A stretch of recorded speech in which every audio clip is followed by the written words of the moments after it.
ఈ మా వెంకటేశ్వరుడి యొక్క సౌందర్యం అంతది కాబట్టి పద్మావతి మోహించింది. తిరిగత్తెలు రాళ్లతో కొట్టినా ఇంకా మోహించలేదు. లా పాయింట్ ఇస్తున్నారు, ఇంకా నచ్చలేదు అంటున్నారు. పర్వాలేదు, మీరు ఏదో కొందరి కౌలు చేత రాయించుకున్నారు మీ స్వామి. రాయించుకుని నల్లనివాడు ఇలాగా అలాగా చెప్పి అన్ని రాయించుకున్నాడు. అన్ని వీళ్ళేమో రాయించుకున్నారంటున్నారు. మా దగ్గర ఉండే దివ్య ప్రబంధవేత్తలు వేదనాదాలు అందించేవాడు వేదాలన్నీ పొగిడి పొగిడి పొగిడి పొగిడి పొగిడి చివరకు నోరు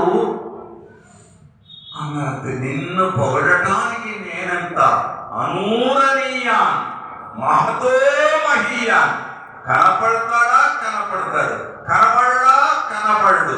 ఎంతటి వాడు త్రివిక్రముడు, త్రివిక్రముడు ముల్లోకాలను కొలిచే స్వామి. చక్కగా మీరు మంచి మంచివన్నీ ఉపమానాలు, సహస్రనామాలు, శతసహస్రనామాలు అన్నీ చెప్తున్నారు.